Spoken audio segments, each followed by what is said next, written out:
7 years of marriage and you are still this incompetent. Catherine Sterling's icy voice rang through the vast kitchen of the Boston Manor.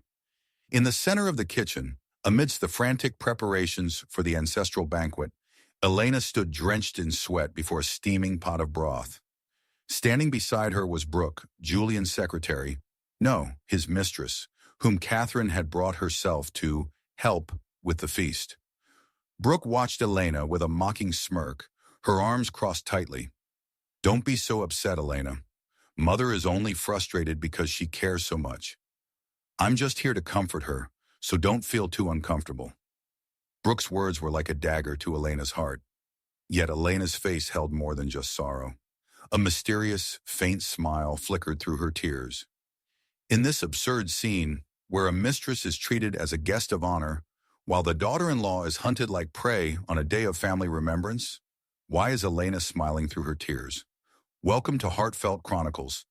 Before we begin this shocking story of justice and redemption, please subscribe and like this video. Leave a comment telling us where you are listening from so we can send our warmest wishes your way. Now let us begin today's story. The fog clung to the cobblestones of Beacon Hill like a damp gray shroud, swallowing the tops of the gas lanterns that lined the historic streets of Boston.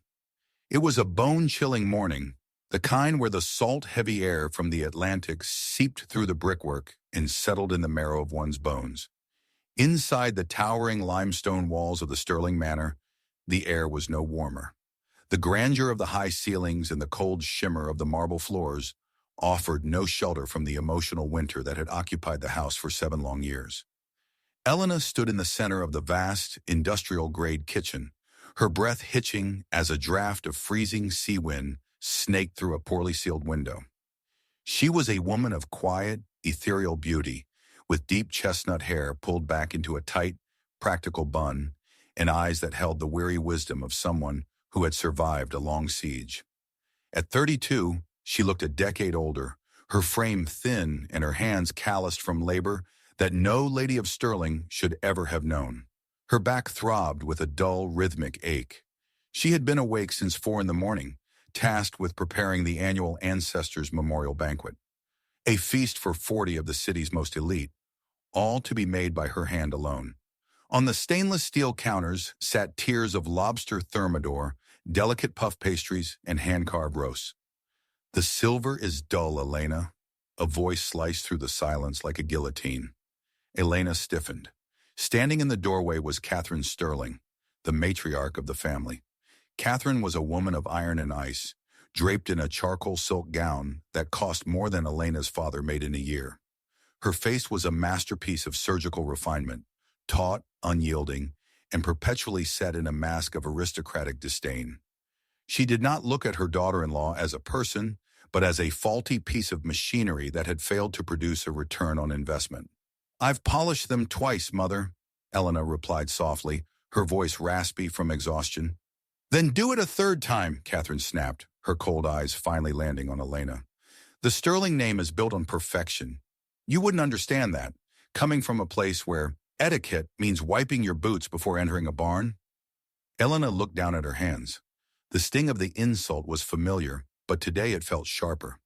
As she turned back to the sink, her gaze fell upon a small, frayed bit of fabric tucked into her waistband. It was a scrap from her mother's old floral apron back in Vermont. In her mind's eye, she could see the rolling green hills and the vibrant maple forests of her childhood home. She remembered the smell of wood smoke and maple syrup, and the sound of her mother's laughter as they baked pies together. That kitchen had been small and cluttered, but it was filled with a radiant warmth that the Sterling Manor, with all its crystal chandeliers, could never replicate. Here she was surrounded by luxury, yet she had never been more starved for a single kind word. "Is the help talking to herself again? How quaint." The click of high heels announced the arrival of Brooke. Julian's executive secretary was a woman built for the spotlight, tall, blonde, and possessed of a predatory elegance. She was draped in a designer cocktail dress that clung to every curve, her lips painted a shade of scarlet that looked like fresh blood. Brooke lived in the manor more than she lived in her own apartment, an open secret that the entire city of Boston whispered about, and which Catherine Sterling implicitly blessed. Brooke sauntered over to the prep table, leaning against the counter and watching Elena work with a smirk of pure malice. Honestly, Catherine, the kitchen smells like, what is that, onions and desperation? It's a bit much for a memorial, don't you think? It is the smell of a peasant trying to play queen, Catherine replied, joining Brooke. Brooke tilted her head, her gaze raking over Elena's clothes. Elena was wearing a simple, faded rose-colored dress. It was the dress she had worn on her first anniversary, the last time Julian had looked at her with anything resembling affection. It was her only treasure in this house of glass.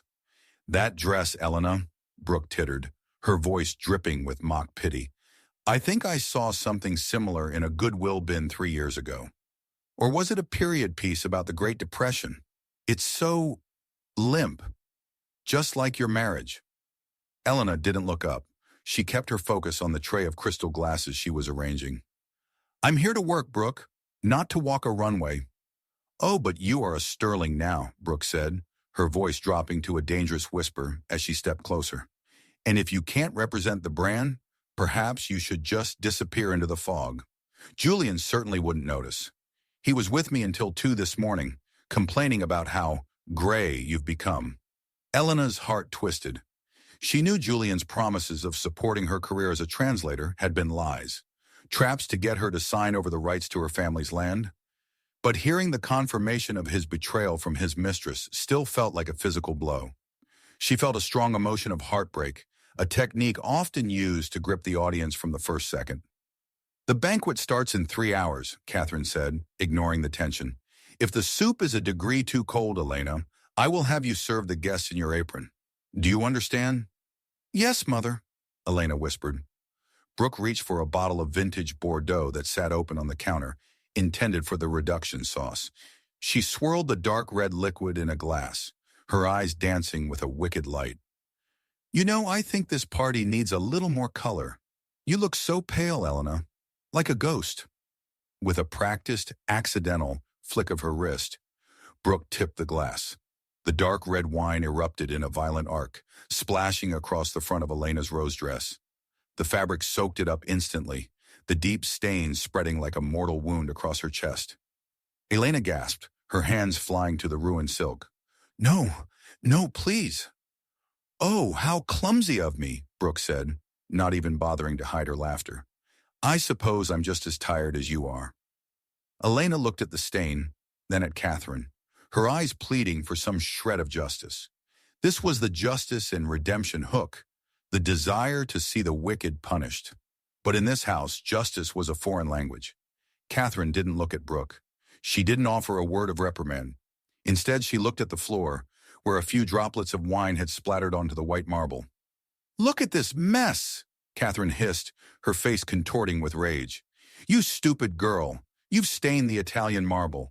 Do you have any idea how much it costs to buff out acidity from this stone? But Brooke, Elena started, her voice trembling.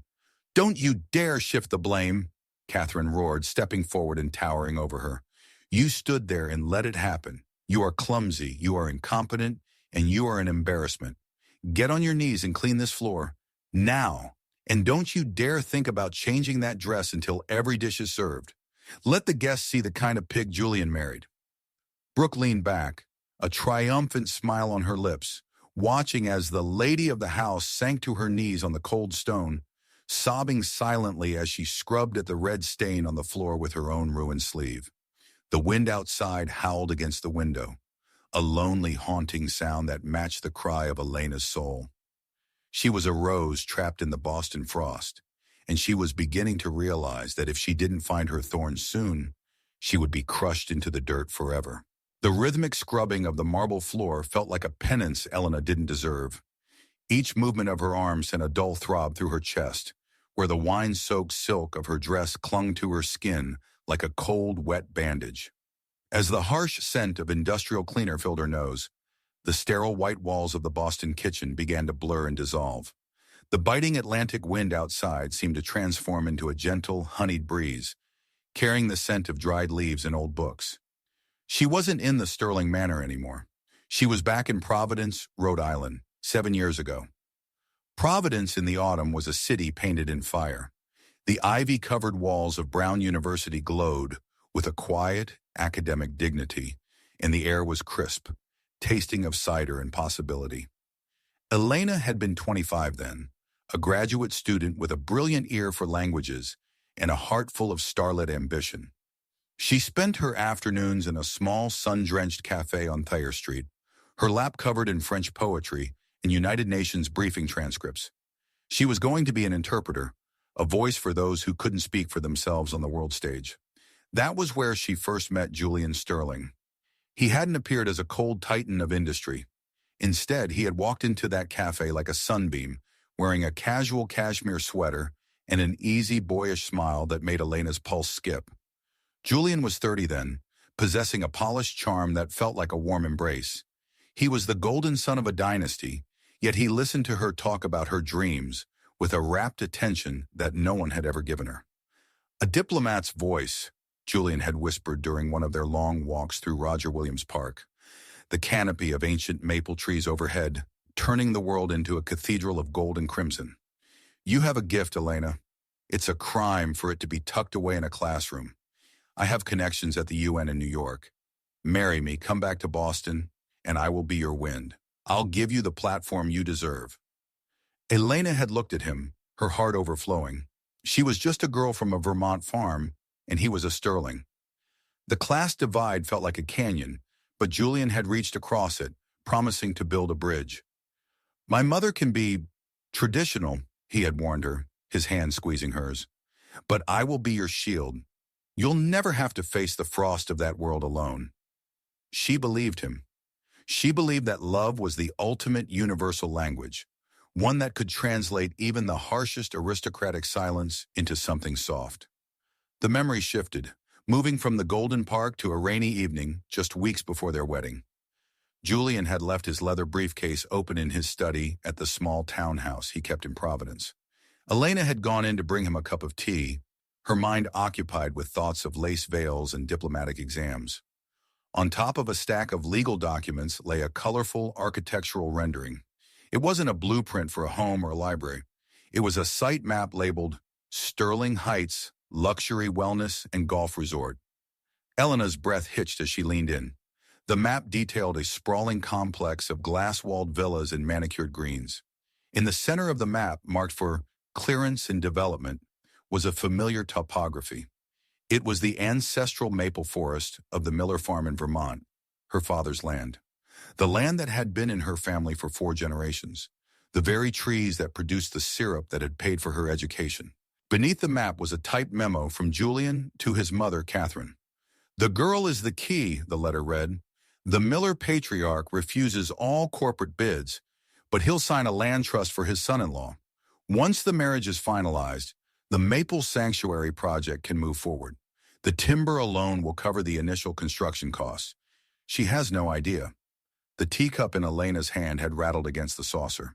The world of Providence, the red trees, the promises of the UN, the shield Julian had promised to be, shattered like cheap glass. He hadn't fallen in love with her intellect or her soul. He had fallen in love with her father's acreage. Elena, what are you doing in here? Julian had appeared in the doorway, the light from the hallway casting his face in shadow. The boyish charm was gone, replaced by a calculating stillness. He saw where her eyes were resting. She had looked up, her voice trembling. Julian, this resort, it's my home. You told me you wanted to protect the farm. You told my father you would help him preserve the forest. He didn't flinch. He didn't apologize. He simply walked over and closed the briefcase with a soft, final thud. Elena, don't be naive. That land is a wasted resource. My family creates legacies of stone and steel, not syrup. Think of the life I'm giving you. You want to be a voice at the UN? That takes money. That takes influence. This resort provides both. But you lied, she whispered. I gave you an opportunity, he countered, his voice as smooth as silk and as hard as diamond. We are a team now. The Millers will be taken care of, but the Sterlings will lead. Now put the tea down and go get ready for dinner. Mother is expecting us. In that moment, the autumn colors of Providence seemed to turn to the gray of a tomb.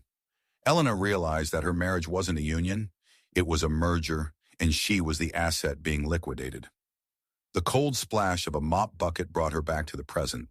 Elena was still on her knees in the Boston kitchen, the wine stain on her dress now a dark, ugly brown. Brooke stood over her, tapping a manicured fingernail against a crystal glass. Catherine was gone, likely preparing her own armor for the banquet. "Still cleaning?" Brooke asked with a mocking tilt of her head. "You really are like one of those old-fashioned clockwork dolls. Just wind you up and you scrub until you break." Elena didn't answer. She stood up slowly, her joints popping. She looked at Brooke, the woman who had replaced her in Julian's bed, and then she looked at the heavy silver platters she had spent hours polishing. For 7 years, she had allowed the Maple Sanctuary project to hang over her head like a guillotine.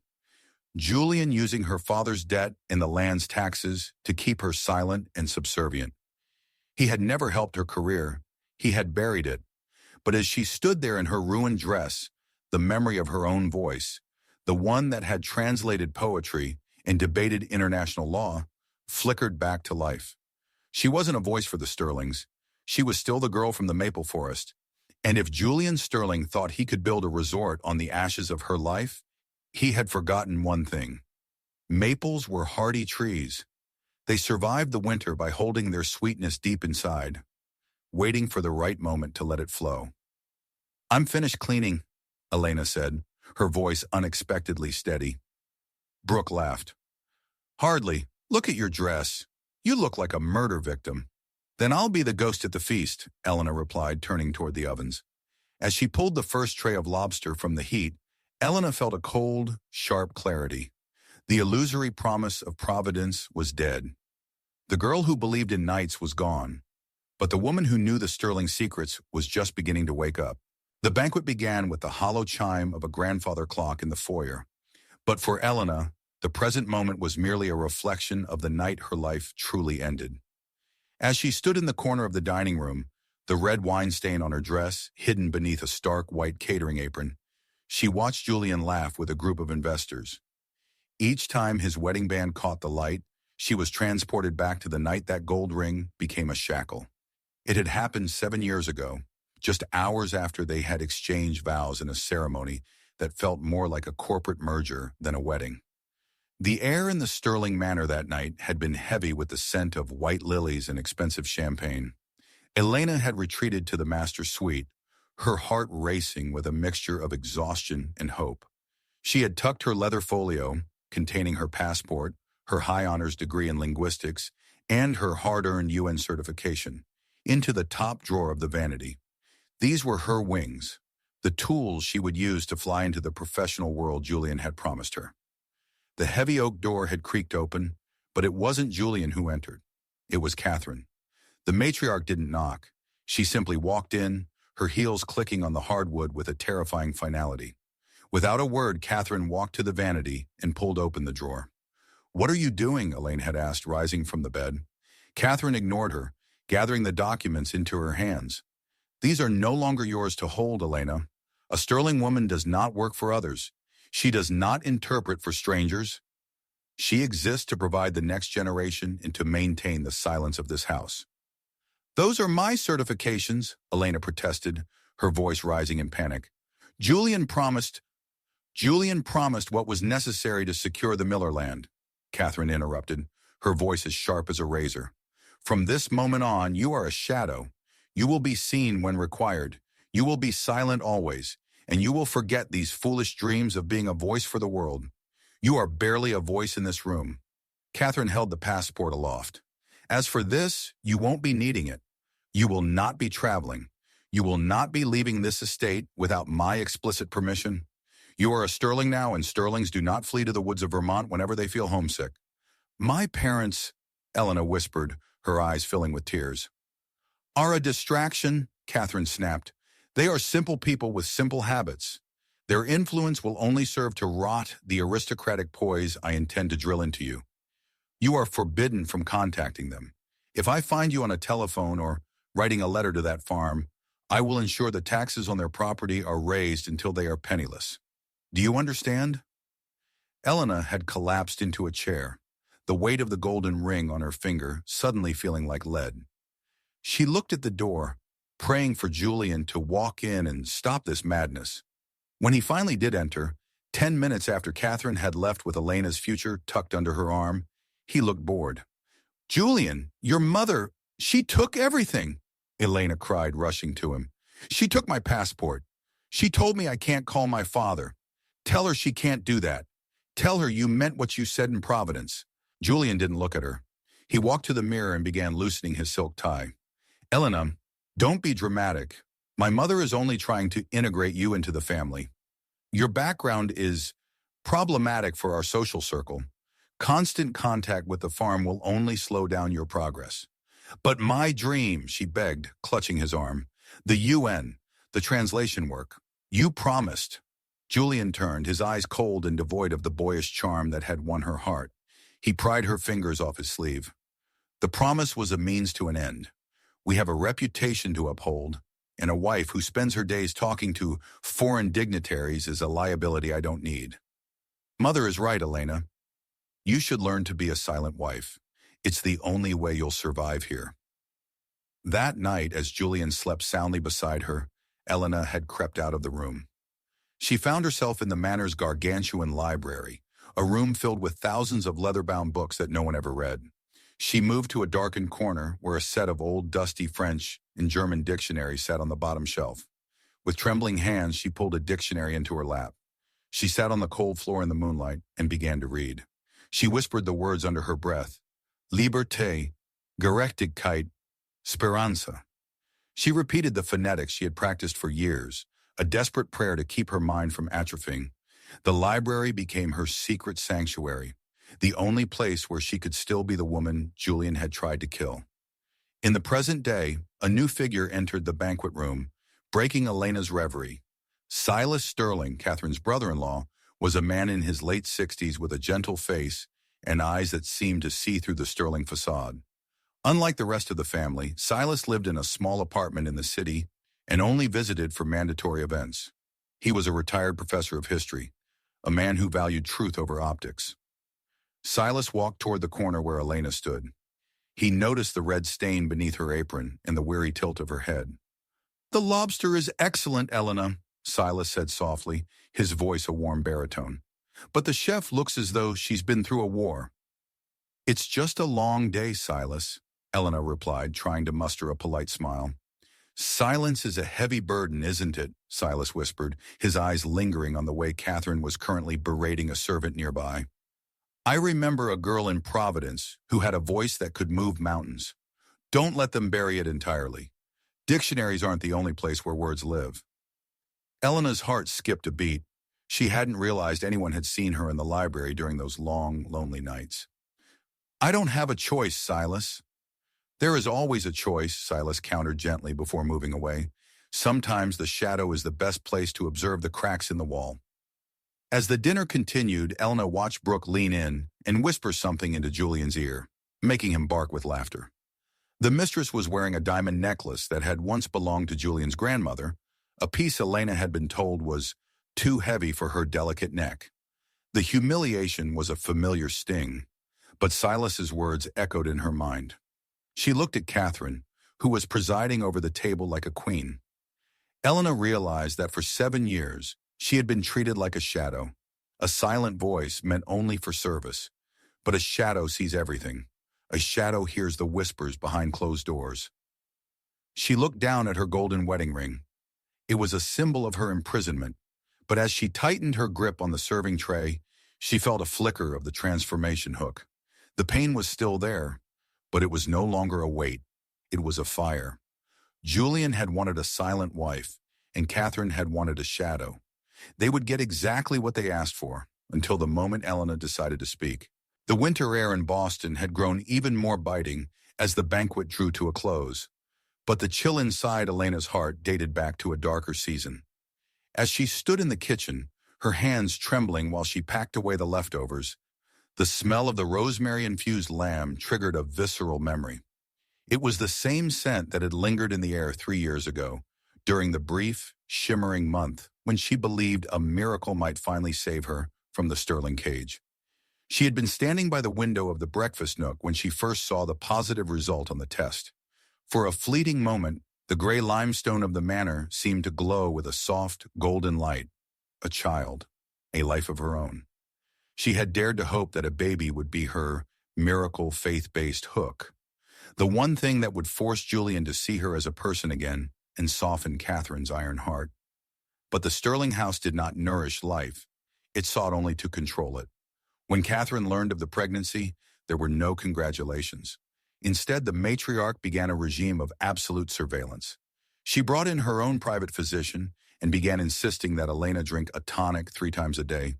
A thick, bitter, herbal concoction Catherine claimed was a traditional family recipe for a healthy heir. "Drink it all, Elena," Catherine would say, standing over her like a gargoyle. "A Sterling heir must be robust.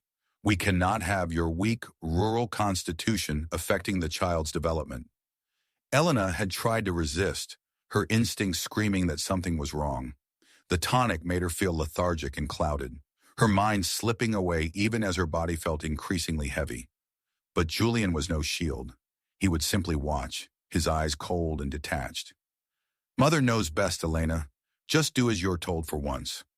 Seeking escape from the suffocating pressure, Elena often retreated to the estate's sprawling gardens during the few hours Catherine was at her charity luncheons. It was there she found her only ally. Samuel Miller was the estate's head gardener, a man in his 70s with skin like weathered leather and eyes that held the kindness of the earth itself. Despite sharing a surname with Elena's family in Vermont, he was no relation, yet he treated her with the paternal warmth she so desperately craved. One afternoon, as Elena sat on a stone bench, looking pale and ghostly, Samuel paused his pruning of the rose bushes. He looked at her, his gaze lingering on the trembling glass of tonic in her hand. "A seed can't grow in a cellar, Miss Elena," Samuel said softly, his voice a gravelly comfort. "I've spent 50 years tending things that grow. They need light. They need to breathe. If you keep them in the dark and feed them nothing but bitter water, they wither before they even have a chance to bloom." Elena looked up, her eyes brimming with tears. "I feel like I'm withering, Samuel. I'm trying to be strong for the baby, but the shadows here, they're so long."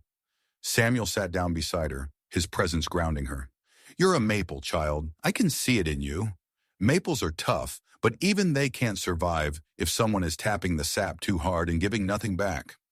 You're dying in this house, Elena, and I fear for anything trying to grow inside you in this cold." His words were a silent voice hook, a soul connection that transcended their status as servant and mistress. He saw her pain, her unlikely hero in a world of villains. But before Elena could find the strength to act on his warning, the darkness finally claimed its prize.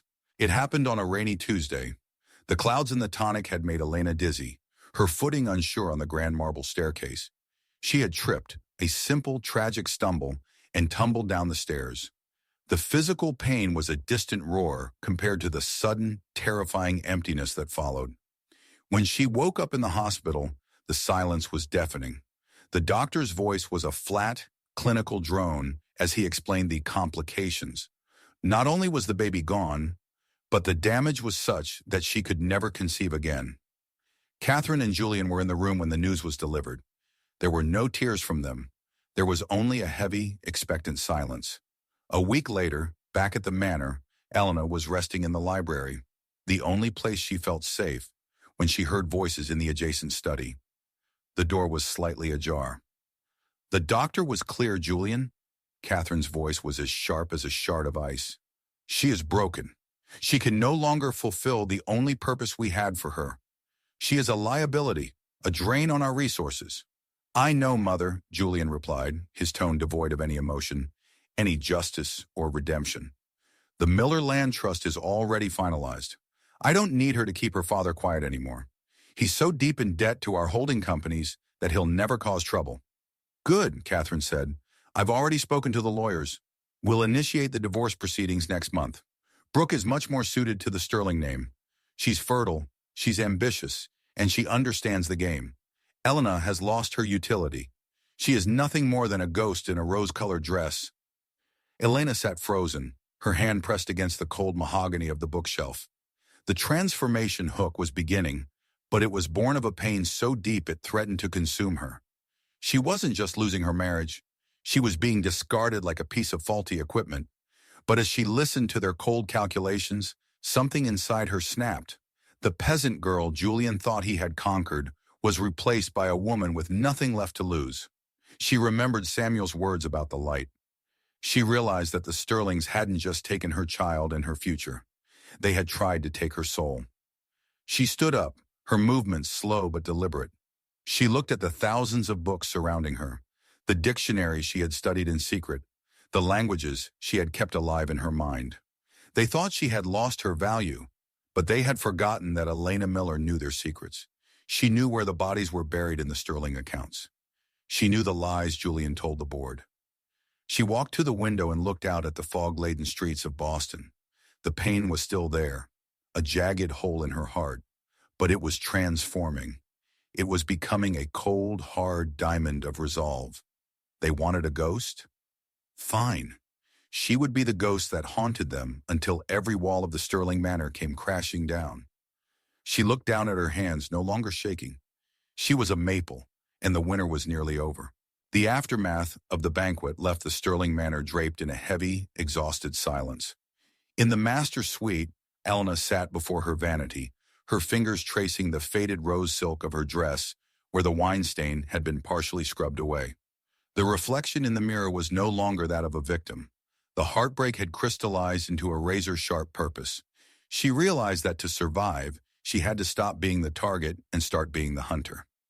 For the next several weeks, Elena performed the ultimate act of translation. She translated her burning rage into the most convincing performance of submission the Sterlings had ever seen. She became more meek than ever, bowing her head lower when Catherine barked orders, and speaking in a voice so soft it was almost a whisper.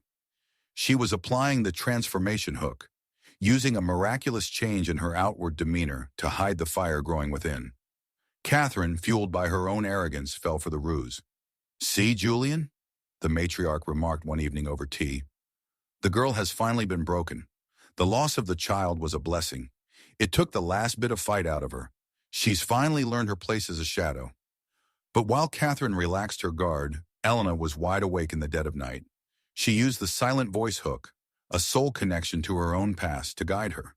She began spending more time in Julian's study under the guise of deep cleaning the mahogany shelves. Her real target was the locked oak filing cabinet. One rainy Tuesday, while Catherine was at a board meeting for the Sterling Foundation and Julian was out with Brooke, Elena found a forgotten key hidden behind a bust of Marcus Aurelius. Her hands trembled as she slid it into the lock. Inside, she didn't just find documents. She found the rot beneath the sterling gold. She discovered ledger after ledger showing that the Sterling Foundation for Underprivileged Youth was a hollow shell. Catherine had been funneling millions from the charity into offshore accounts to cover the massive gambling debts of her late husband and her own lavish lifestyle. This was the justice and redemption hook. The evidence needed to see the wicked punished. But Elena knew she couldn't fight this battle alone. She needed a legal mind she could trust, someone outside the Sterling circle of influence. Arthur Vance was a man who looked like he belonged to a different era. At 75, he was a retired attorney living in a modest, book-filled apartment in the quieter, tree-lined neighborhoods of Providence. He had sharp, observant eyes behind wire-rimmed glasses and a debt of honor to the Miller family. Decades ago, Elena's father had saved Arthur's father from a failing harvest, and the Vance family never forgot a kindness. Elena contacted him through a burner phone she had smuggled into the house. "Arthur," she whispered, her voice a mix of fear and resolve, "I have found the cracks in the wall. I need to know how to tear it down." "Careful, child," Arthur warned, his voice a gravelly comfort over the line. "The Sterlings don't just fight, they erase people. If you're going to strike, you must aim for the heart of their legitimacy." Under Arthur's guidance, Elena began digitizing the ledgers. She used her secret nights in the library to translate the complex financial jargon into a map of Catherine's crimes. But the deepest secret was yet to be unearthed. Elena remembered Silas Sterling's cryptic words about observing the cracks. She began looking into the Sterling family tree, specifically the records of Julian's birth 35 years ago. Catherine had always claimed Julian was the miracle heir born to the late Arthur Sterling II just before his passing. While searching a hidden compartment at the bottom of the cabinet, Elena's fingers brushed against a yellowed envelope sealed with wax. Inside was a legal affidavit from a private clinic in Switzerland, dated 9 months before Julian's birth. It was a medical report stating that Arthur Sterling II had been sterile for years following a childhood illness. Elena's heart hammered against her ribs. If Arthur Sterling II couldn't have children, then who was Julian? Behind the report was a second document, a payout agreement to a surrogate mother in a small town in Maine, and a falsified birth certificate. Julian wasn't a Sterling by blood. He was the result of a desperate, illegal financial fraud perpetrated by Catherine to ensure she maintained control of the Sterling estate and trust funds, which would have otherwise reverted to distant relatives upon her husband's death. Julian was a peasant king, a man built on a lie, no more aristocratic than the rural girl he had mocked for years. This was the unlikely hero hook in reverse, a dog of a man masquerading as a savior. Elena sat on the floor of the study, the document clutched to her chest. The transformation was complete. She wasn't just a ghost in a rose-colored dress anymore. She was the holder of the truth that would bankrupt the Sterling name. She looked at the portrait of Catherine on the wall, the matriarch's eyes cold and superior. "You called me a shadow," Elena whispered into the darkness, "but shadows are where the truth hides. And the light is coming." She carefully replaced the files, relocked the cabinet, and tucked the key back behind the bust. She walked to the window, watching the fog roll in from the Boston harbor. She felt a profound sense of miracle and faith, not in the Sterlings, but in the justice she was about to manifest. As she prepared for bed, Julian walked into the room, smelling of expensive bourbon and Brooks' perfume. He didn't even look at her as he tossed his jacket onto a chair. "Still awake, Elena?" he muttered. "Go to sleep. You have a long day of cleaning the silver tomorrow. Mother wants the house perfect for the Newport Gala." "Yes, Julian," Elena replied, her voice smooth and obedient. "Everything will be exactly as it should be." She turned away, a ghost of a smile touching her lips. The call to faith had been answered. The Sterlings had stolen her dream, her child, and her family's land. But she had stolen their future, and the gala in Newport would be the stage for their final act. The ocean air at Newport, Rhode Island, was a different creature entirely from the damp fog of Boston. Here the Atlantic wind was fierce and grand, battering against the cliffs where the cottages of the ultra-wealthy sat like stone crowns. The Sterling summer estate, a sprawling Beaux-Arts mansion of white marble and gilded gates, glowed under the moonlight as a fleet of black sedans disgorged the most powerful families in the Northeast. Elena stood in the shadows of the grand foyer, watching the spectacle. She wore a dress she had purchased in secret with the last of her hidden savings, a floor-length gown of midnight blue silk that shimmered like the deep sea. Gone was the faded rose dress, and gone was the apron. She had applied the transformation hook, shedding the image of the peasant girl to reveal the sharp, brilliant professional Julian had tried to bury.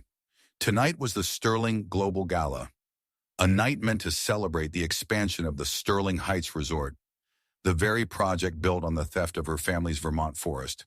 But as Elena smoothed the silk over her hips, she felt a cold, hard clarity. This would not be a celebration of their success, but a public execution of their lies. "Elena, what on earth are you wearing?" Brooks sauntered over, looking like a flame in a skin-tight scarlet dress. Beside her, Julian looked annoyed, his tuxedo stiff and his face flushed from early celebratory drinks. "I told you to wear the gray lace, Elena," Julian hissed, glancing around to see if any guests were watching. "You look conspicuous. You're supposed to be assisting the catering staff, not playing guest." "The catering staff is managed, Julian," Elena replied, her voice steady and resonant. "Tonight, I'm occupying a different role." Before Julian could retort, a group of distinguished guests approached. Among them was André de Villiers, a lead investor from a powerful French conglomerate, and Hans Weber, a German industrialist whose support was crucial for the Sterling Heights expansion. Julian's face immediately shifted into a practiced, oily smile, but as the men began to speak in a rapid mix of technical French and high-level German, his smile faltered. Julian had spent his life delegating. His grasp of languages was shallow, suited only for menus and basic greetings. Brooke stood by, her mouth slightly agape, unable to contribute anything but a vacuous nod. Elena stepped forward, her movements fluid and authoritative. She began to speak, her voice a silent voice no longer. She transitioned seamlessly into fluent melodic French, addressing Monsieur de Villiers with the perfect nuances of a professional diplomat. Then, without missing a beat, she turned to Herr Weber, explaining the logistical complexities of the project in precise technical German. The investors were mesmerized. Andre de Villiers beamed, bowing slightly to Elena. "Madame Sterling, your command of our tongue is exquisite. Julian, you did not tell us your wife was a master of linguistics. She has clarified more in 3 minutes than your legal team has in a month." Brooke's face turned a mottled purple. The shock on her face was a masterpiece of justice and redemption. She had spent years mocking Elena's rural background, only to find herself eclipsed by the very intellect she had tried to suppress. Julian could only stammer, his authority evaporating in the presence of Elena's brilliance. But the linguistic display was merely the overture. As the guests moved into the grand ballroom for the keynote address, Catherine Sterling took the stage. She looked triumphant, a diamond tiara catching the light. "Tonight," Catherine announced, her voice booming through the hall, "we celebrate the legacy of the Sterling bloodline. My son Julian will lead us into a new era of prosperity, carrying the weight of his father's noble name. A name that doesn't belong to him," a voice rang out from the back of the room. The ballroom went silent. Elena walked down the center aisle, her midnight blue gown trailing behind her like a storm. She wasn't shouting. She didn't need to. She held a sleek silver tablet in her hand, connected to the mansion's massive digital projection system, a system Julian had insisted on for showing resort renderings. "Elena, sit down, you're drunk," Julian roared, rushing toward her. "I have never been more sober," she countered, her thumb pressing a button on the screen. The massive walls of the ballroom flickered. Instead of the lush greens of a golf course, a document appeared in high definition. The medical affidavit from the Swiss clinic. The words Arthur Sterling II, sterile, flashed across the room in giant, unforgiving letters. A collective gasp rippled through the elite crowd. Catherine's face drained of all color, her hand gripping the podium until her knuckles turned white. "This is a lie, a forgery!" Catherine shrieked. Elena didn't blink. She swiped the screen again. Now the offshore account ledgers from the Sterling Foundation appeared. The flow of charity money, millions of dollars, was traced in bright red lines directly to Catherine's personal gambling debts and Brooke's lavish penthouse. "The Sterling legacy is a ledger of theft." Elena's voice was like a bell, reaching every corner of the room. "The resort you're all investing in is built on fraudulent land trusts, and the man you call the heir to this dynasty is a fraud, purchased by a mother who couldn't bear to lose her grip on a fortune that was never hers to keep." This was the justice and redemption hook in its purest form. The wicked were being unmasked in the very palace they had built on lies. Catherine collapsed into a chair on the stage, the tiara slipping from her head and clattering onto the floor. Julian stood frozen in the middle of the ballroom, the investors he had just been courting recoiling from him as if he were a leper. Hans Weber and Andre de Villiers exchanged dark looks, already signaling their security teams to prepare for a swift exit. The unlikely hero had struck. Elena, the woman they had called a shadow and a peasant, had just dismantled a century-old dynasty with nothing but the truth and the languages they had forbidden her to speak. As the room erupted into a chaos of whispers, camera flashes, and hurried exits, Elena turned her back on the stage. She walked through the grand marble doors, heading toward the cliffs. She could hear the roar of the Atlantic, a sound that finally felt like freedom. She looked out at the dark water, the midnight blue of her dress matching the horizon. The Sterling Heights project was dead. The gilded cage was broken. She felt a profound sense of call to faith, not in a family name, but in the power of her own voice. "Elena!" She turned to see Silas Sterling standing by the terrace doors. He wasn't angry. He held a glass of champagne, a small, knowing smile on his face. "I told you the shadow was the best place to observe the cracks," he whispered. "You didn't just find the cracks, Elena. You brought the whole house down." "It was never a house, Silas," she replied, her voice caught in the wind. "It was a tomb, and I'm finally done living with ghosts." The aftermath of the Newport Gala was not a quiet affair. It was a tectonic shift that could be felt from the rocky shores of Rhode Island to the financial heart of Boston. By the time the sun rose over the Atlantic, the sterling name, once a symbol of unassailable prestige, had become synonymous with a breathtaking web of fraud. Elena stood on the balcony of her temporary hotel room, watching the gray dawn break. She felt lighter, as if the heavy limestone of the manor had finally been lifted from her chest. The justice and redemption hook was in full motion. The documents Elena had unveiled, the proof of Julian's false lineage and Catherine's embezzlement, acted as a beacon for those the Sterlings had trampled. In Boston, the authorities moved with a swiftness that stunned the city's elite. Detective Marcus Thorne, a veteran investigator with a reputation for being incorruptible and a face like chiseled granite, led the team that arrived at the Sterling Manor. He had seen many dynasties fall, but rarely one so rotten at the core.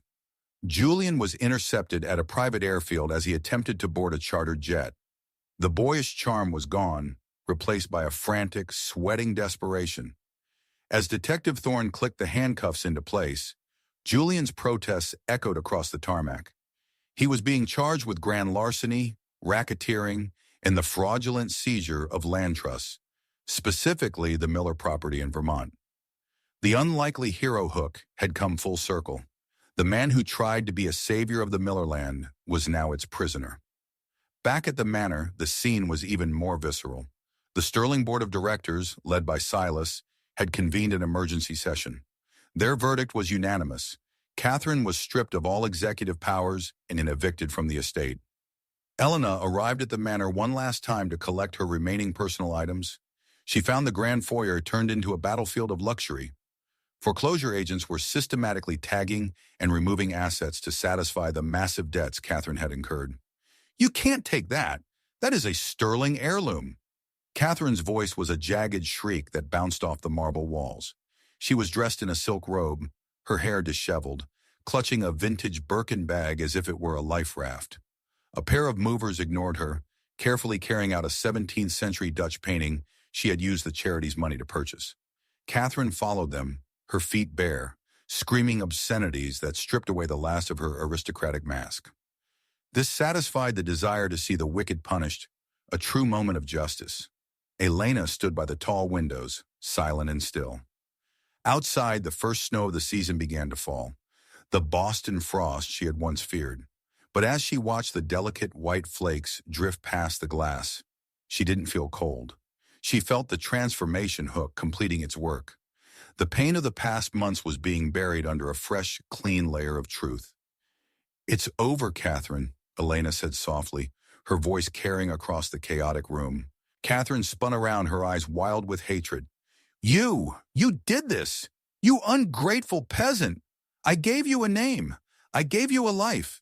"You gave me a cage," Elena countered, her gaze steady. "And the name you gave me was a lie. You're not crying for Julian, and you're not crying for your husband. You're crying for the leather and the silk.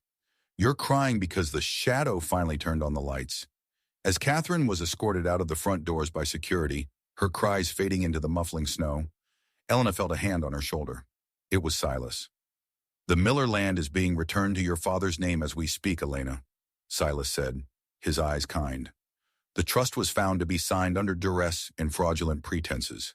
You did more than save yourself. You saved your heritage." "Thank you, Silas." "For everything," Elena replied. "The silent voice did all the work," he smiled. "I just pointed out where the dictionary was." Meanwhile, a different kind of collapse was occurring in the glitzy shopping district of Back Bay. Brooke, ever the pragmatist, had not waited for Julian's bail hearing. She had cleared out her joint accounts with him and fled to a luxury hotel, already scouting for her next protector. She found him in Victor Volkov, a man who claimed to be a billionaire tech mogul from Eastern Europe. Victor was charming, dangerous, and seemingly obsessed with Brooke's refined Sterling connections. Within 48 hours, Brooke had convinced herself she had escaped the sinking Sterling ship onto a yacht. But Brooke's greed was her blind spot. Victor wasn't a mogul. He was a sophisticated con artist who had been tracking the Sterling scandal for weeks, looking for a weak link. He persuaded Brooke to consolidate her stolen Sterling assets into a high-yield offshore fund to avoid IRS scrutiny. The CAO trow occurred on a crowded, upscale street near Copley Square. Brooke arrived at their designated meeting point, expecting to be whisked away to a private villa in the Mediterranean. Instead, she found her phone service disconnected and her bank cards declined. Victor was gone, along with every cent she had embezzled from Julian. Elena happened to be driving past the square on her way out of the city when she saw a crowd gathered. In the center of the sidewalk stood Brooke, her designer coat torn, screaming at a bank teller through a glass door. She was penniless, her miraculous change from pain to happiness having been a cruel illusion. The woman who had spilled wine on Elena to humiliate her was now being mocked by passers-by as a fallen socialite. It was the ultimate justice and redemption, a soul-crushing loss of language and status for a woman who valued nothing else. Elena didn't stop. She didn't feel joy at Brooke's misery, only a profound sense of closure. She turned her car north, leaving the fog of Boston behind. As the city skyline faded in her rearview mirror, Elena felt the call to faith hook resonate within her. She wasn't just fleeing a nightmare. She was moving toward a restoration of faith in herself and the miracles that can happen when one refuses to stay silent. She reached into her bag and pulled out her passport and her linguistic certifications, the silent voice that Catherine had tried to bury. They were hers again. The transformation was not just a healing journey, it was a resurrection. The road to Vermont was long, but for the first time in 7 years, Elena knew exactly where she was going. She was going home, not as a shadow, but as a woman who had found her voice and used it to move mountains. The air in Vermont did not taste of salt or granite. It tasted of pine needles, cold earth, and the sweet, lingering promise of maple sap.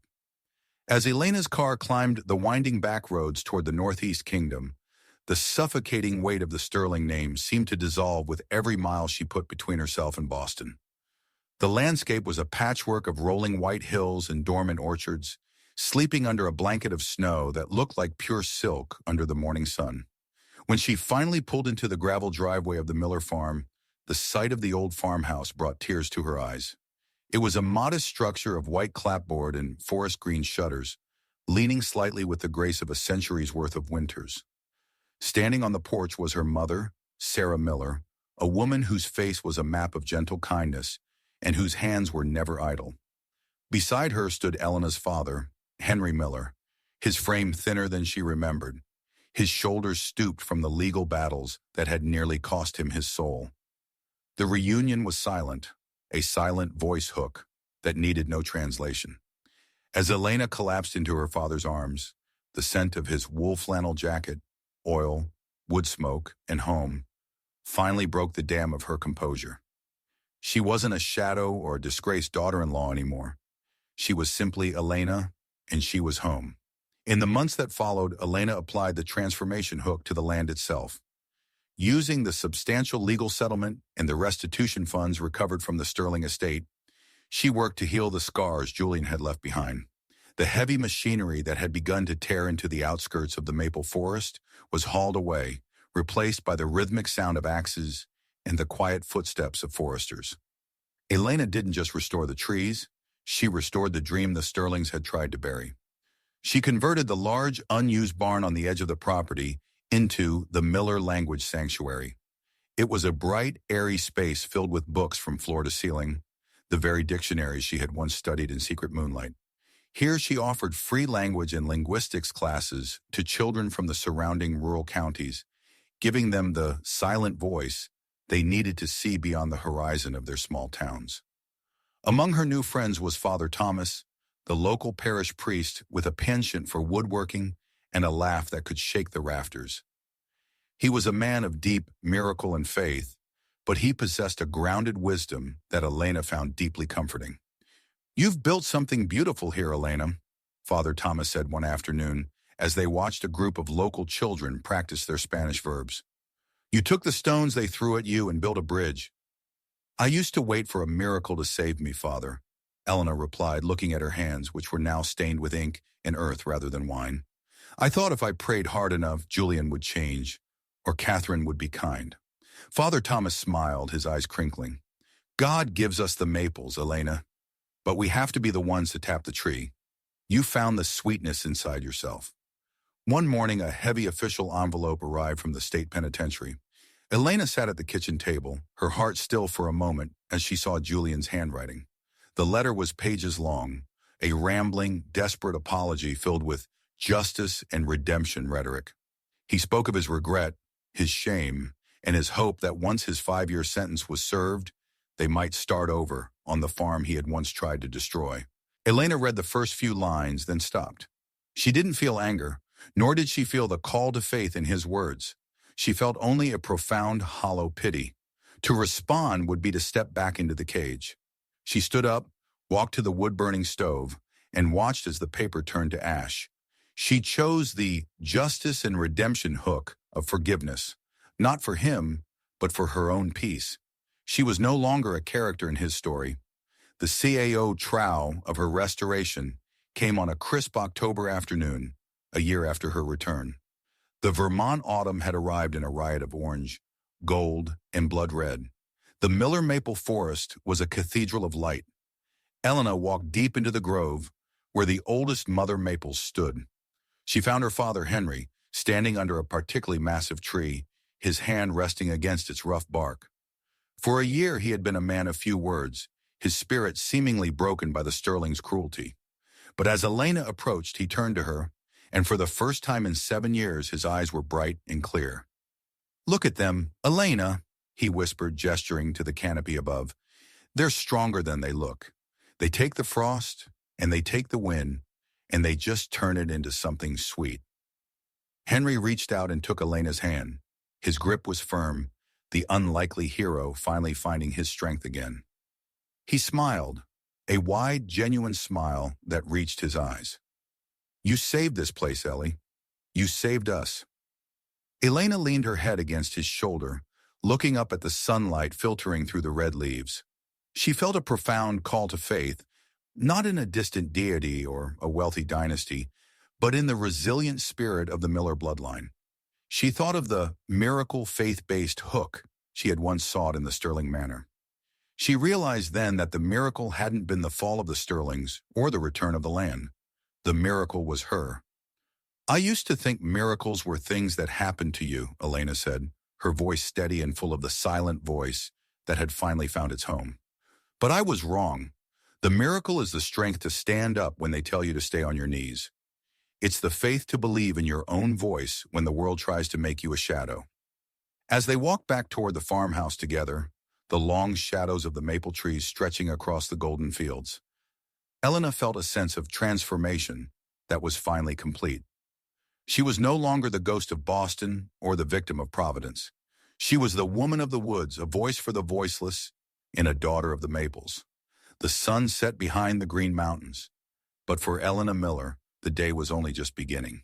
The journey of Elena Miller teaches us that the most profound miracles are not those that fall from the sky, but those that we cultivate within our own hearts.